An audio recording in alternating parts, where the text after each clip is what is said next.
To Sherlock Holmes, she is always the woman. I have seldom heard him mention her under any other name. In his eyes she eclipses and predominates the whole of her sex.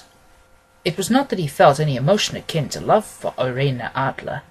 All emotions, and that one particularly, were abhorrent to his cold, precise, but admirably balanced mind. He was, I take it, the most perfect reasoning and observing machine that the world has seen, but as a lover he would have placed himself in a false position. He never spoke of the softer passions, save with a jibe and a sneer. They were admirable things for the observer, excellent for drawing the veil from men's motives and actions.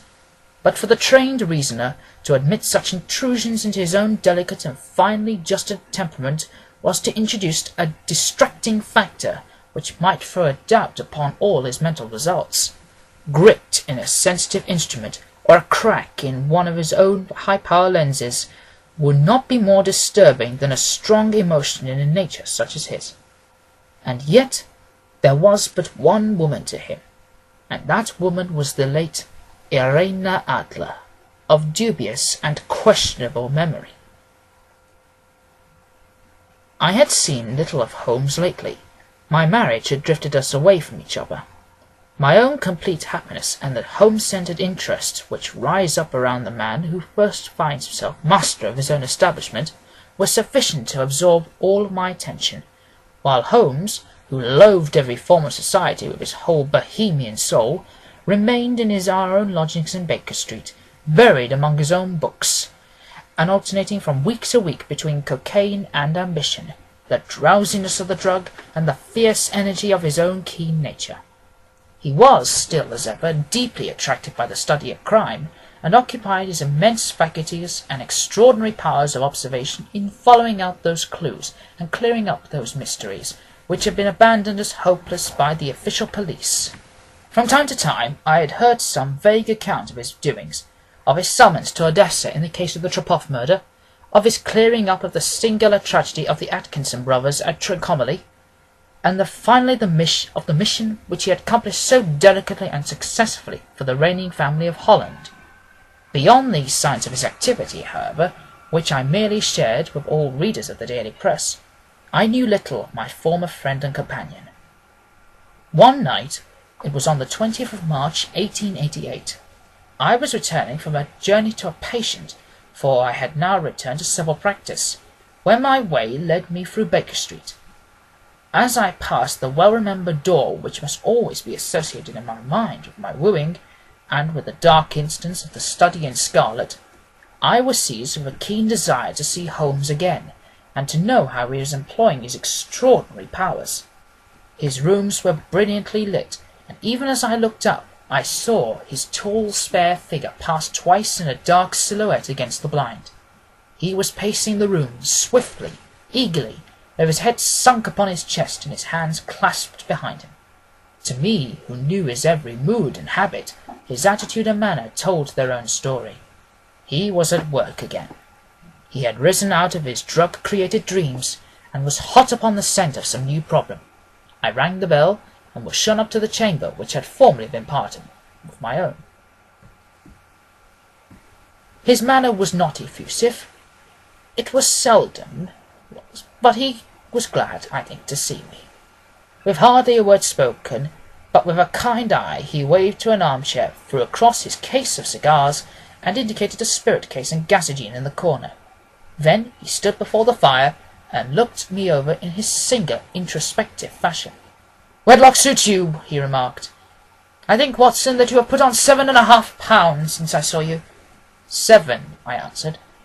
Indeed. I should have thought a little bit more, just a trifle more, I fancy, Watson. And in practice again, I observe. You did not tell me that you intended to go into harness. And how did you know? I see it. I deduce it. How do I know that I've been getting yourself very wet lately, and that you've been a most clumsy and careless servant girl? My dear Holmes, said I, this is too much. You would certainly have been burned had you lived a few centuries ago.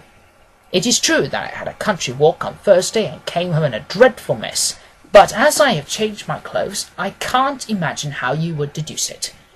As to Mary Jane, she is incorrigible, and my wife has given her notice. But there again, I fail to see how you would work it out. He chuckled to himself and rubbed his long, nervous hands together. It is simplicity itself, said he. My eyes tell me that on the inside of your left shoe, just where the firelight strikes it, the leather is scored by 6 almost parallel cuts. Obviously they have been caused by someone who has been very carelessly scraped round the edges of the sole in order to remove crusted mud from it.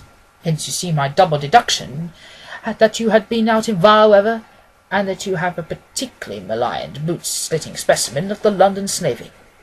As to your practice, if a gentleman walks into my room smelling of iodoform, with a black mark of nitrate of silver upon his right forefinger, and a bulge on the side of his top hat to show where he has secreted his stethoscope, I must be dull indeed if I do not pronounce him to be an active member of the medical profession.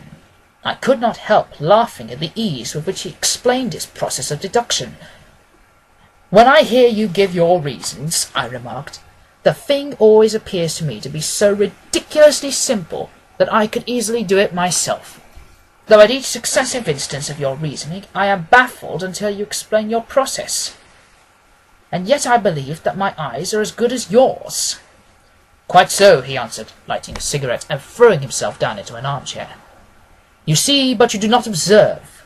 The distinction is clear. For example, you have frequently seen the steps which lead up from the hall to this room. Frequently? How often? Well, some hundreds of times. And how many are there? How many? I don't know. Quite so. You have not observed, and yet you have seen. That is just my point. Now I know that there are 17 steps, because I have both seen and observed. Oh, by the way, since you are interested in these little problems, and since you are good enough to chronicle 1 or 2 of my trifling experiences, you may be interested in this. He threw over a sheet of thick, pink-tinted notepaper, which had been lying open upon the table. It came by the last post, said he. Read it aloud. The note was undated, and without either signature or address. There will call upon you tonight, at 7:45, it said, a gentleman who desires to consult you upon a matter of the very deepest moment. Your recent services to one of the royal houses of Europe have shown that you are one who may be safely trusted with matters which are of an importance which can hardly be exaggerated. This account of you we have from all quarters received. Be in your chamber then at that hour, and do not take it amiss if your visitor wear a mask. This is indeed a mystery, I remarked. What do you imagine it means?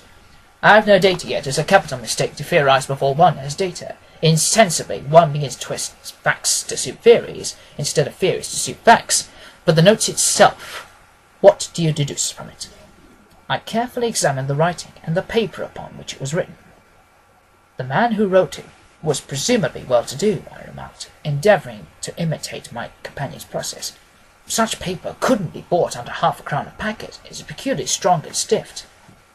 Peculiar, that's the very word, said Holmes. It is not English paper at all. Hold it up to the light.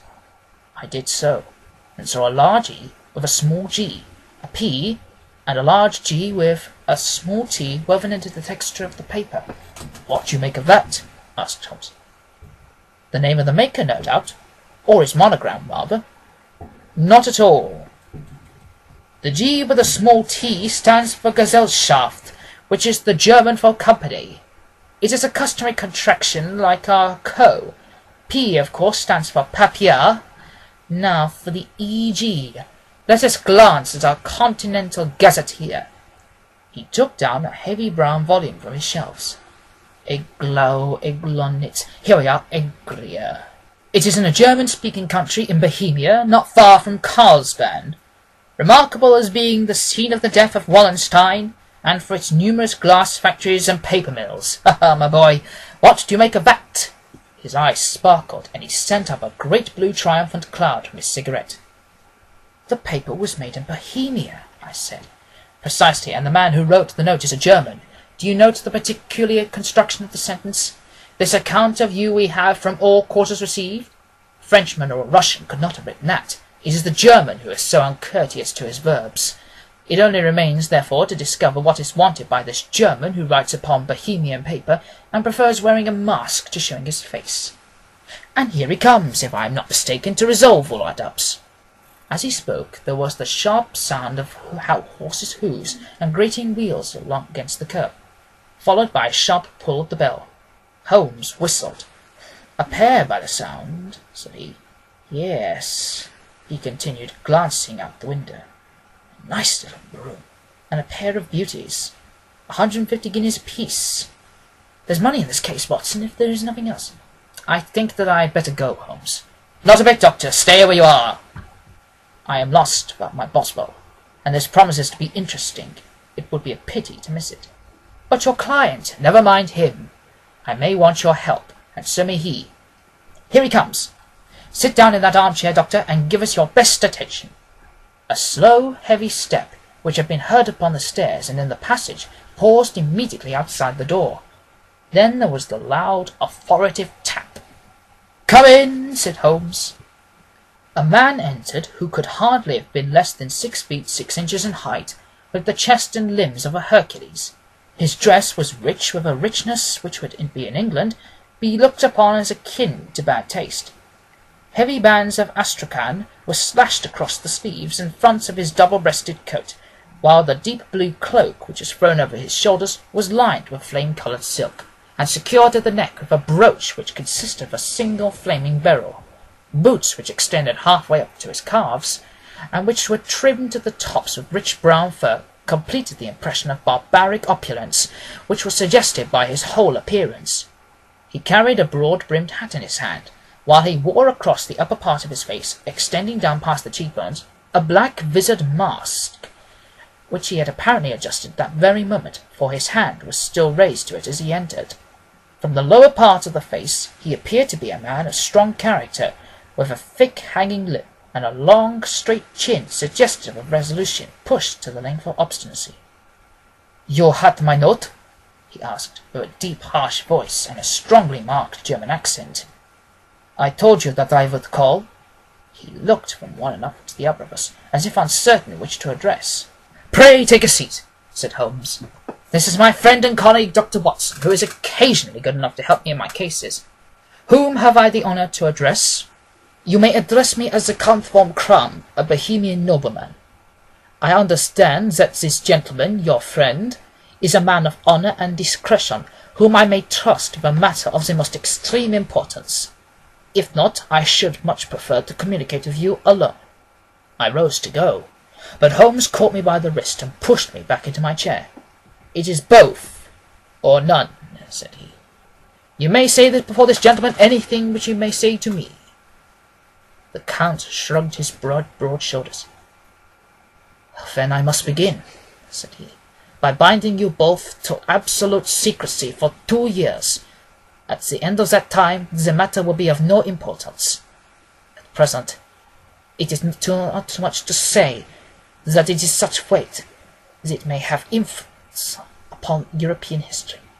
"I promise," said Holmes. "And I."